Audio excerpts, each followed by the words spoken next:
Good morning, Mr. Chair. Good morning, Commissioner. Currently investigating ArriveCan, is that correct? Yes. We've heard that Min Doan, who's the Chief Information Officer of Canada under this Liberal government, destroyed or attempted to destroy over 1,700 emails relating to ArriveCan. Is that what you are specifically investigating? I cannot talk about my complaints or the investigation I'm doing, but it is part of the overall investigation, given that I started my own investigation.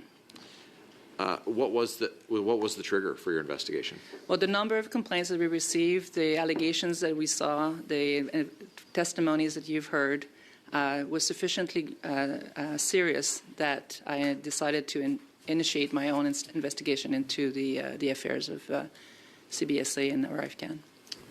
Are you able to tell us if you've interviewed Min Doan? No. No, you're not able to tell us. No. He has not cooperated with parliamentary committees investigating his role in Arrive scam. Are you able to compel testimony from Mr. Doan or others who you wish to interview? Yes, the Act allows me to. Which Act? The Information Access. Have you been able to obtain, are you able to share with us if you've been able to obtain copies of the up to 1,700 emails that are said to have been deleted? I cannot confirm that. Are you able to tell us if you have the power to order the production of those emails or any other documents that are relevant to your investigation? Under my Act, I have the power to subpoena documents and subpoena witnesses. What are the penalties for obstructing an investigation or for someone refusing to provide documents or refusing to cooperate? There's no penalty. The only thing I can do under the Act, if I find that somebody is intentionally refusing to cooperate or refusing to provide documents, or if it looks like it's an intent to not provide access to Canadians of some documents, I can refer it to the Attorney General. As soon as it becomes more in the gray zone of criminal intent, I cannot investigate those allegations. Are you able to say what the remedy is that the Attorney General would be able to offer? No. Have you done that in the past? I've done it 6 times. Do you know what the outcome of those 6 referrals were?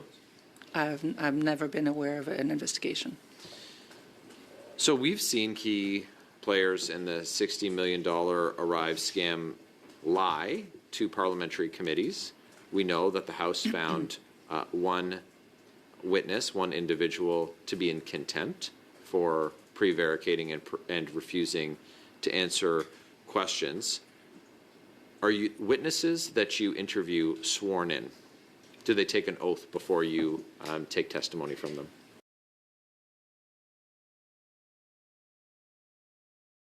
We can ask them to be sworn in an affidavit. And anyone who swears an oath can be charged with perjury, which carries a penalty of up to 14 years in jail. It's an indictable offense. Is testimony to you protected by the same type of privilege that people who testify at parliamentary committees enjoy? I don't believe so.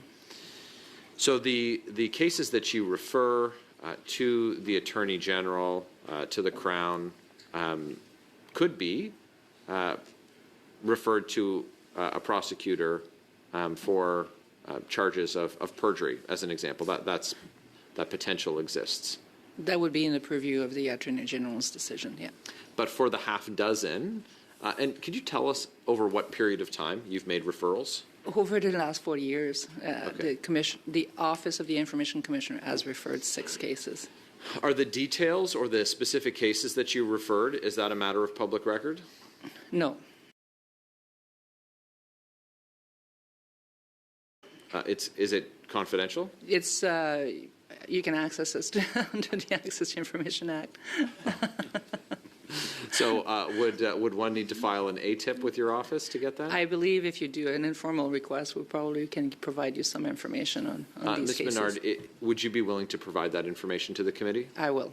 Thank you very much.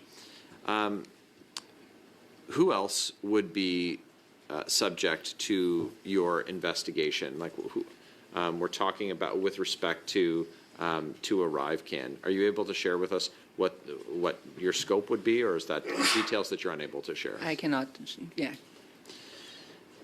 Have you so far seen cooperation from the people or from the entities or individuals that you've contacted in this investigation?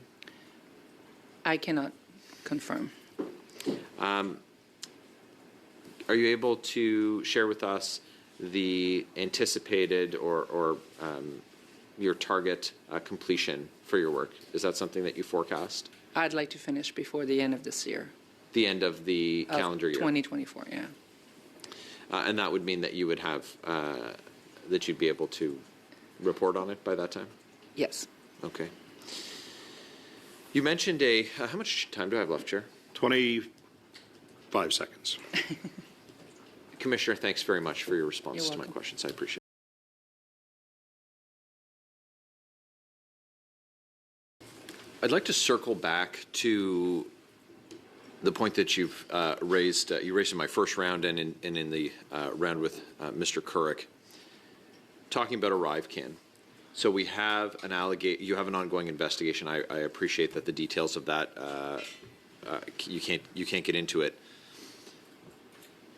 But we have allegations that a senior official, a chief information officer, Mindone, is alleged to have deleted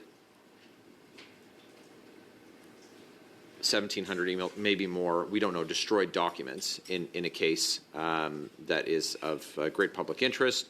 Obviously, this frustrated the work of the Auditor General of Canada, and certainly there's other potential investigations that are happening with the Royal Canadian Mounted Police.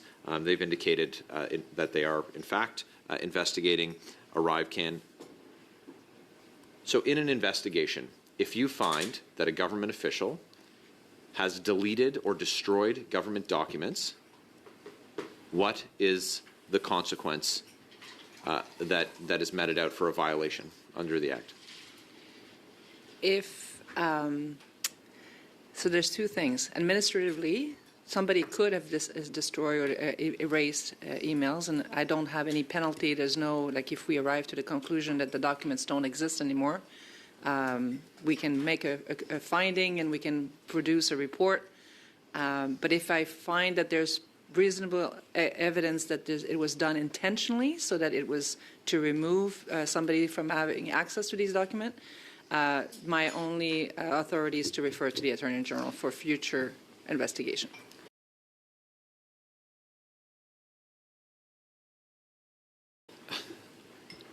Commissioner, I'm having a very hard time with this, and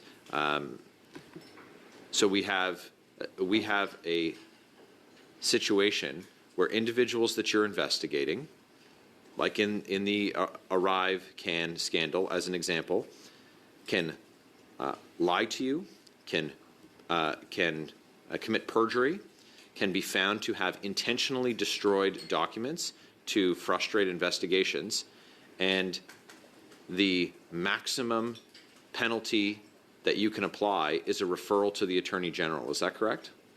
My only authority is in those situations, yeah.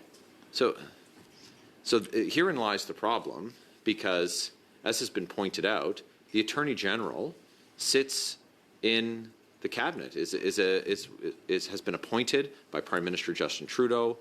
This situation is incredibly politically sensitive for the government, and we have an independent officer of Parliament who goes to great lengths to get answers, to get access to information, to ensure that basic transparency laws are being adhered to, and the Attorney General, who, as I said, is a Liberal cabinet minister, is the arbiter of whether or not it goes any farther. And I just can't see how that ensures any kind of confidence in our public institutions and or the efficacy of the work that you're able to do. What's the solution to this? I think separating the investigation of criminal investigation to administrative investigations is the appropriate thing for an agent of Parliament. But as submitted earlier, it would be maybe better to have in the Act that I can refer these type of cases directly to the authorities in charge of investigating those type of criminal charges. What's the precedent for that? Does that exist with other officers of Parliament? If you look at the Federal Act for judges in the court, any court, judges can refer if they find during during a hearing, during a process, evidence of an intent to commit a criminal offense, they can refer to any authority that they want to. What about the lobbying commissioner? Does she have to refer cases to the Attorney General, or I don't know. She refers them to the Royal Canadian Mounted Police? So I find it incredibly troubling that that we have a situation here. I think Mr. Kirk rightly put it. We end up where they go into a black hole, and that's not how we restore confidence in our public institutions. Thanks very much. Thank you.